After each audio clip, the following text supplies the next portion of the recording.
By now, you've seen the headline. The brand Aunt Jemima is gone. But you may have some questions about the history that led up to this change. Janelle Bluda connects the dots.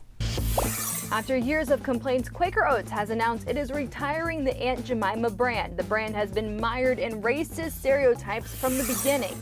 Let's connect the dots.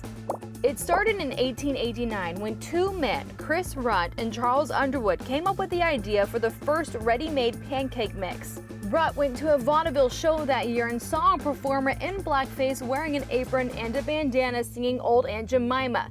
That's when he reportedly decided to give his pancake mix the same name.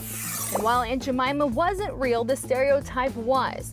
The original packaging featured Aunt Jemima as a mammy, a caricature with deep roots in Southern racism. A mammy is often portrayed as an older African-American woman who was devoted to the white children she cared for, a stereotype that was not rooted in the brutal reality of enslaved women.